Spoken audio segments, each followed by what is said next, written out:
Welcome to a brand new episode of the Soul Blazers podcast. Co-hosts Amanda Ware, our Christmas queen and founder of Hello Holidays, and Dr. Kara Osborne, our multi-venture guru, are ready to sit down and share their stories, insights, and wisdom to inspire aspiring trailblazers like you who are gearing up to start your own business, seeking personal growth, or looking for that spark to set your soul ablaze. In today's episode, we dive deep into the fascinating world of the Enneagram, exploring the 9 unique types that offer profound insights into our motivations, fears, desires, and strengths, providing a roadmap for personal growth and self-awareness. I learned about the Enneagram probably 6 years ago. A friend of mine asked me, my friend Kim was like, have you heard of the Enneagram? And I never heard of it. And I was very uninterested because who needs another way of being boxed in or personality type? When I learned what it was, and it was really just like how we're wired and what helps us survive in our world. It's more of a our survival technique. That made things so much more, made it where I could not only appreciate myself and my flaws a little bit better, but love other people better because I can see where they're coming from. I thought, before I understood the Enneagram, I really believed everybody had as much energy as me and they just could calm themselves better. And they were just cooler than me. I really believed that. And so that's why I was like, oh, I've got to understand the Enneagram better and understand it more. And man, it is years. I still get excited about, I learn something new about the Enneagram every time I open up anything about it. Totally. I first heard about the Enneagram, well, maybe not first. I'd heard about it, but I really thought it was like a churchy thing, which for me was like, I'm not doing that. It had come up in different ways with different people, but then I have this girlfriend, Margaret Buxton. She's a midwife in Nashville, and her former husband, whose name's Reb, is a therapist, and he really was talking about it and using it in his therapy practice. And he and Margaret were the first people that I had to really dig in and talk to about it. And when I took an initial test, which now when I work with the Enneagram, I don't have people take tests, but Agreed. I took the initial test, same number of scores across all 9 types. And I gave it to Rev and I said, I don't know what this means. And he said, you're either the most integrated person I know or the most fractured person I know. And I don't know which one. And I was like, well, that's not very helpful. And so probably I was gaming the test questions without really even realizing it. So then we threw out the test in general and just went back and really started with the basic emotions of the triads, like the head triad being fear, the gut triad being anger, the heart triad being shame. And he was like, well, which of those do you feel you know the best? Which of those emotions do you feel like you have the most familiarity with? And it was definitely fear, even though fear for me is counterphobic. It's if I'm afraid of things a lot, but that makes me want to do them, not want to do them. I think lots of people, if they're afraid, they shy away or withdraw from things. I'm cross-wired. If I'm afraid of something, I feel like I have to go conquer it. So that made it pretty clear. And then once we sort of discovered the fear part, then it was 5, 6, 7 and reading the descriptions. I have this data tattoo on my arm and my programming font is not really an option to be anything but a 5. Yeah, totally. So it was really straightforward. But, I think most people start with identifying their own type. But I think what we're going to talk about today on this episode is why you need to know all 9 types, why you need to have passing familiarity at least with all 9 types. One of the things that is such a revelation about the Enneagram is you thought everybody had the same amount of energy as you. I thought everybody had the same level of analysis or ability to see things from a detached observational perspective. And I get irritated with people of God, why didn't you just think about that before you did it? Right. And understanding that the 8 other types really do see things just with a different lens. Yesterday driving back, I had 2 pairs of sunglasses. I had a traditional pair of sunglasses, like the ones on my head right now. And I have these like gutters that are yellow with rose-colored My lenses. favorite lenses. And Yes. every time I get in a little bit of a huff about how somebody is reacting to something, I just have to put on those glasses and remind myself that like they really are seeing life through a completely different lens. It's fascinating. Yeah. It makes me, it really, and then it makes me, and what the goal of the Enneagram, which you've taught me this, is for us to be able to integrate into all 9. That's and right. I'm in my 9 era right now. Like I really am in my like finding my inner peace and like working on that and trying to see different people's perspectives on a controversial issue. And it's so fun knowing that we can, when you do learn about others and learning to be able to put on their glasses. That is a great way of putting on it. It's just I'm putting on the 9's glasses for this, or I'm putting on a 5's glasses. Since I'm a 7, it didn't take me, I could just read it. I know I'm a 7. I didn't think I was any other number. I am textbook 7, which kind of annoys me because I don't want to be in a box, but I am. You read about a 7, that's me. What I love is that when I'm in growth, I go to a 5, which is what you are. Yep. And that feels, and then when I'm stressed, I go to a 1. When I learned, and we're going to go through them in a minute, when I learned the negative part of a 1, and I saw that I was doing it, now when I get into when I start being critical of myself and others, it's like, oh, I immediately know what's going on. I'm in stress. And I didn't know that before. The lack of self-awareness before the Enneagram limited me. And I think that's another thing. The Enneagram gives you wings. I totally agree. Well, and we'll talk about wings, by the way, because that's a whole thing. But let's start and just go through the types. Let's go through the types. The goal is that you can integrate into all 9 by the time you've really done your self-work, right? Yeah, well, that you're able to sort of see things through each of those 9 pairs of glasses, right? You're able to put on and take off. And when you're in relationship with somebody or working with somebody, you're able to see how it looks from your perspective and also the other person's. Okay, we're going to go through the 9 types. I'm going to give you like what they want, what their basic fear is, what it kind of looks like as an entrepreneur, and what it kind of looks like what they bring value to in a relationship. So it's kind of like what is each number's major superpower and their biggest fear. Awesome. A 1 on the Enneagram is the perfectionist. They want to be good and right. They are afraid of making mistakes. As an entrepreneur, they work hard, they love rules, and they want everything perfect. In relationship, they are trustworthy but can be critical. Yeah.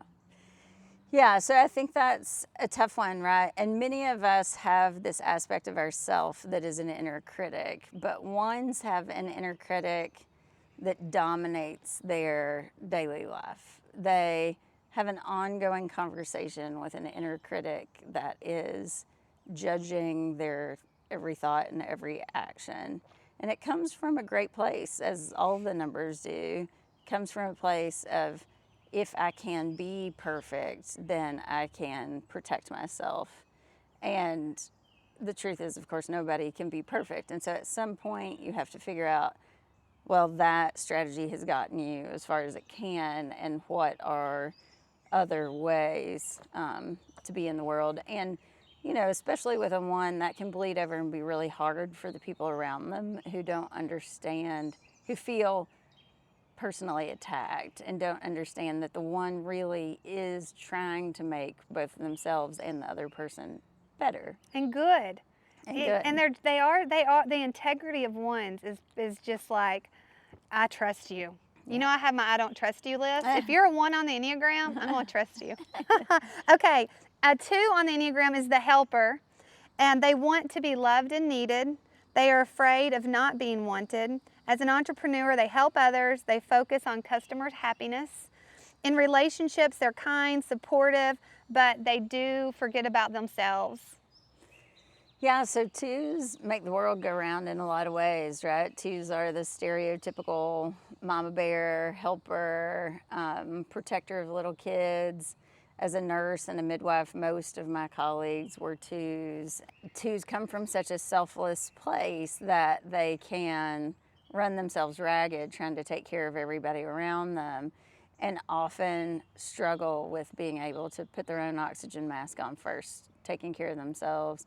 There's a bit of a unconscious thought that if I take care of you, then you'll take care of me, but that's often unsaid, and the people around them don't really understand the intended or required reciprocity there. So twos can sometimes get really resentful. They feel like they've done for others and nobody's done back for them. And you know, the truth of that is, like, you got to take care of yourself, and if you need something, you need to use your words and ask for it. I agree. That's good. Twos, one thing I do love about twos is when they're in growth, they go to a 4, and there is nothing more beautiful to watch than a 2 on the Enneagram go into a 4, because it's a midwife. That's it. They can sit with people and they care and they want to be there and they can sit in those emotions. I find that to be just like, when a true 2 is beautiful. I agree. I'm from a church background. Everybody wants to be a 2. All the women in church want to be 2s. Okay, a 3 on the Enneagram. Let's talk about the achiever. Wants to be successful and admired, afraid of failing. As an entrepreneur, they're ambitious, competitive, work long hours. In relationship, they want to impress. They can struggle sharing their feelings. Yeah, I mean, the 3 is often called the chameleon in the Enneagram, right? It's like, what do you need me to be? I want to be whatever you need me to be. And it comes from a great place of like, I just want this to be easy, and I want you to see me as a star, and not even a star, but I want you to see me as useful and productive and achieving. And our culture is wired for 3s. American culture is set up for 3s, you know, down to the level of baseball being our national pastime. You know, it's all about how many home runs. And I think that's really hard for 3s, because for 3s to grow, they really have to let go of that always being seen as the winner. They have to accept that none of us are always an A++. None of us are always the winner. And this is something that initially came up for me in therapy, but if you get really stuck in that winner-loser competitive mindset and it carries over to relationships, lots of 3s don't realize that even with like their spouse or their child, their need to win necessarily means their spouse and their child have to lose. And it doesn't feel good as the, you know, receiving end of that, to never get to win. That's an unhealthy 3, right? That's an unhealthy 3. A healthy 3 in that like achievement space and that flexible space really can be the one who pulls a group together and can kind of, you know, morph and flex to get things done. Like 3s are incredible at like checking off a task list and getting lots of shit done. I work real well with 3s because I'm really good at giving gold stars. I love 3s. Okay. 4s. I don't know any 4s. 4, the individualist. 4s want to be unique and true to themselves. They're afraid of being ordinary. As entrepreneurs, they're creative and they want to stand out. In relationships, they're deeply emotional, value honesty and connection. I love 4s and know lots of 4s. When I was a dancer, a lot of my, you know, dance teammates, especially in ballet, were 4s. It's sort of the stereotypical artist. 4s are about some big feelings. They want to be in the like depth of the feeling, whether it's a positive feeling or a negative feeling. They just want to be in all the big emotions.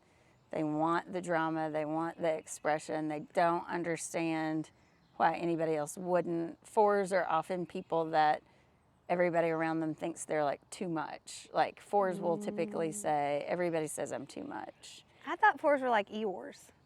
So they can be, but they're not always negative. They just aren't willing. That's a very 7 thing to be like 4s or Eeyores. They're not going to be positive just because somebody wants them to be positive. Yeah, I can respect that. And they will sit in whatever their negative feeling is and just like kind of like roll around in it and enjoy being in a dark negative, you know, that stereotypical kind of like teenager description of emo kids. Like they just want to be dark and depressive and in it. And like, That's funny. as a 5, I have a pretty big forewing, but it's also like creativity and, you know, that place of sort of channeling a creative energy. It is more natural for a 4. It's good. 5, the investigator. Wants to know a lot and be capable, afraid of feeling helpless. As an entrepreneur, researches a lot, innovative, prefers to work alone. In relationships, keep to themselves but have deep conversations. Yeah. So 5s are my favorite. I'm married to a 5. My 2 best friends in town are 5s. I love a 5. And I go to a 5 in growth. that's right. And as a 5, that, like, even just reading that brief description and even remembering initially reading what a 5 was, I was like, oh, this is creepy. This is like seeing into my soul. Like, how do you know that about me? So as a 5, you know, 5s, because we are kind of in our own little world a lot of the time, often can really struggle with relationships. Relationships take a lot of energy. The relationships we have tend to be close and very deep and meaningful, but we don't tend to have a lot of relationships because it costs a 5 a lot from an energy perspective. Can you talk about how you wake up with your battery? Like as a 7, I wake up and I've got a fully charged battery and it never dies till I go to sleep. That's right. So it's like, for a 5, it's like your battery is like been charged and drained too many times and you know it won't really hold a charge. So you wake up in the morning aware that your battery is probably going to run out before the day's out. So 5s are really good at prioritizing. We prioritize the things that like have to be done before the battery runs out.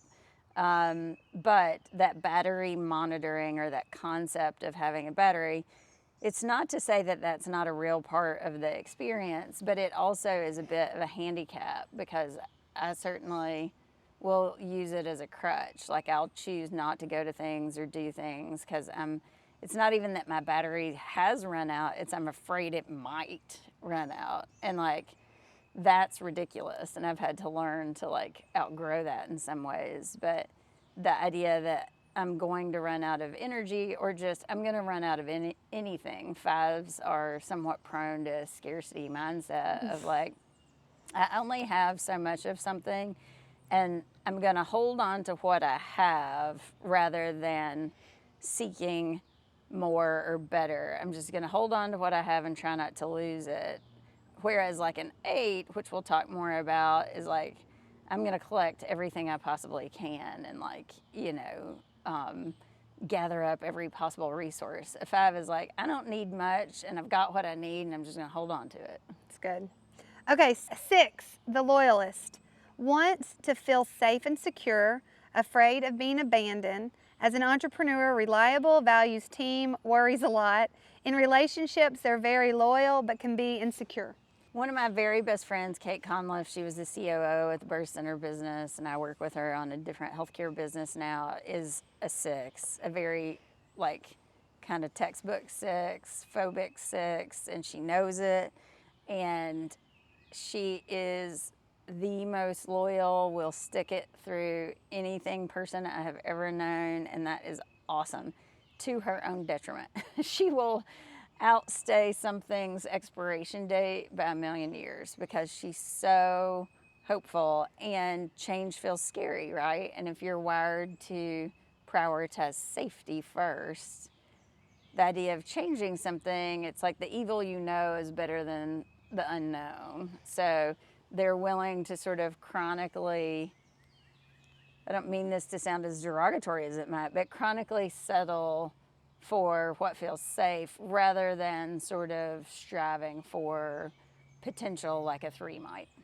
Well, also a 6, they look for the worst case scenario in everything. They're really good at that. It's almost like a superpower in some ways. It is, you know, that's called downside budgeting in some exercises. It's basically, let's poke holes in this. Let's look at every way this could possibly go wrong and make a plan for that. And so inevitably, whatever happens, you've already made a plan for it. So lots of people who are 6s feel a little like they can, like, you know, are a little psychic because they've literally thought through every possible way it could go. And so no matter how it goes, they're like, see, I was right. I know. I have a friend that's that way. She's like, see, I told you. I'm like, yeah, I know. It's classic. Okay. A 7, the enthusiast, wants to be happy and fulfilled, afraid of feeling trapped or bored. As an entrepreneur, full of ideas, optimistic, needs to focus more. In relationships, fun and spontaneous, struggles with commitment. I do not struggle with commitment, I don't feel like, but that's what most 7s, I think, struggle with. Well, I don't know that you struggle with commitment in your primary relationships, but you struggle with commitment in terms of like, I don't know, I got to wait and see what I'm doing. You know what I mean? I you like don't options. want to put a bunch of plans on the books for like 3 weeks away. You want to wait and see. Like, let me see. I want options. Yeah. Yeah. I think my older son is a 7, and he didn't like to make plans in advance. He wants to like wait and see how he feels at the time because he wants to have all the options until the last minute. That is annoying. Yeah. But I think 7s, I go to 7 in stress, and there are lots of people in my life who like me when I'm stressed a whole lot better than when I'm not, because 7's way more fun than 5. And you know, 5s are in a tricky place in that way because we get a 7 in stress and 8 in growth. And there are a lot of 5s, I think, who would say they're 5s when they're home and when they're by themselves, but they've learned to be a 7 or an 8 out in the world, and they don't feel like people really know them. 8, the challenger, wants to be independent and in control, afraid of being controlled by others. As an entrepreneur, they are strong, direct, not afraid to take charge.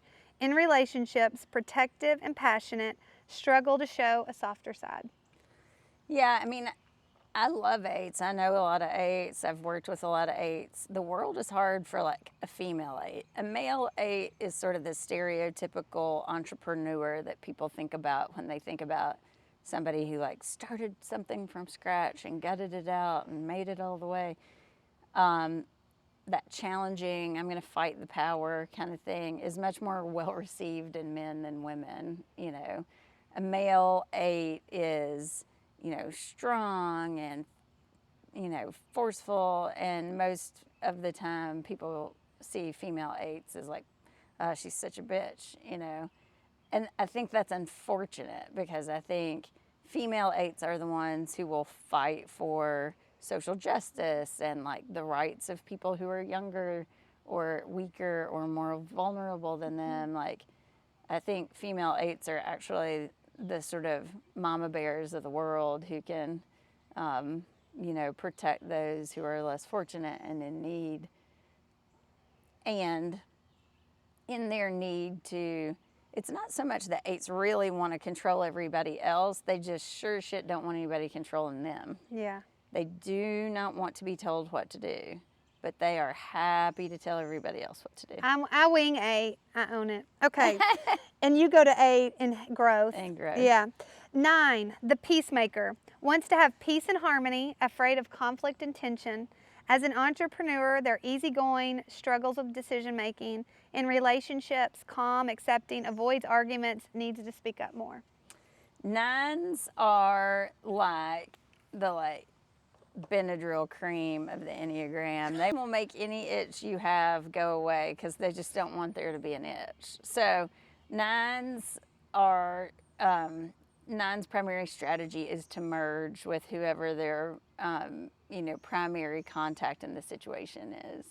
The downside of that is they can be very self-forgetting. So in Enneagram world, they talk about how 9s are more like every other type than themselves. They're the hardest to pick out. They can see every angle of any situation, and they really do see it from both sides. They're negotiators, peacemakers, because they really can see both sides of any argument. Not like, oh, I can see how you would feel that way, but from a truly empathetic way of like, I could feel it that way, or I could feel it that way, which is infuriating for those of us who just want a 9 to like make a decision already, or like hurry up and just give an opinion, because it takes them quite a while to like work through all the sides of it to get to an opinion, and they typically won't take like a strong position on something unless they feel very well educated or expert on that thing. But that like mergy feeling is the best thing in the whole world, because it's like,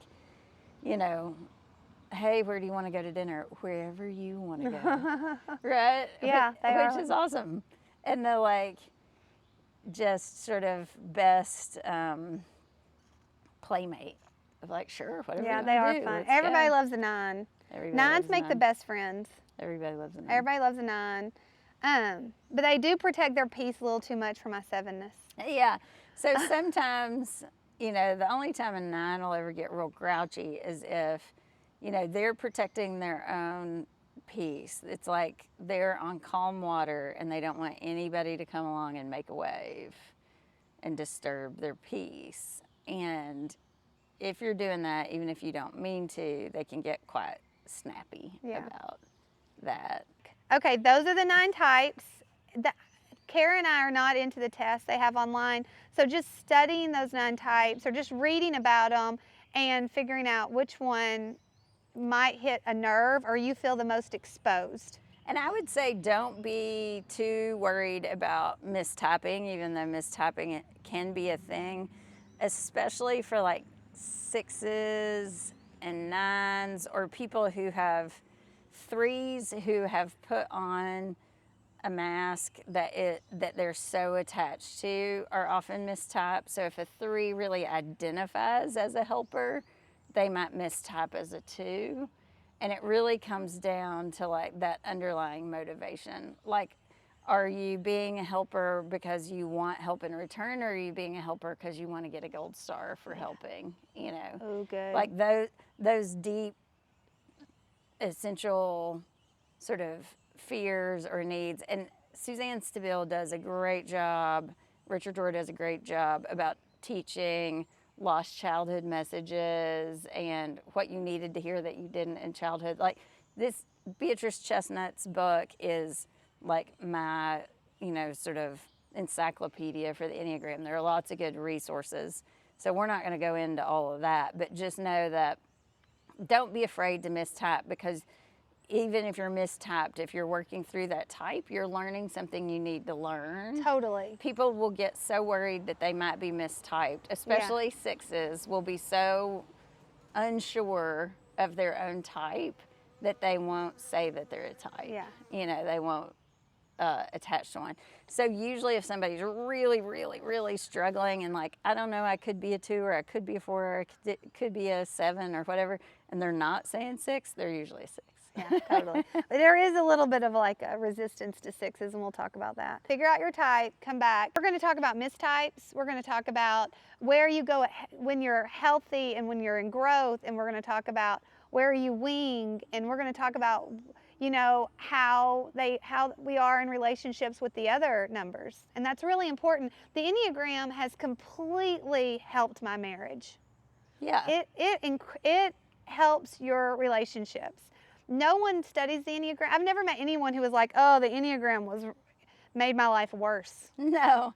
Yeah, I don't think so either. So we'll talk about stances and subtypes. There's lots of sort of layers of the Enneagram that will keep going on. Look for them as individual, separate little episodes that are short, and just kind of go with whatever part of it is resonating for you at the moment. There's no like prescribed way that you have to go through it. It's not like you have to learn the 9 types and then you have to learn wings and then you have to learn stances and then you have to learn subtypes.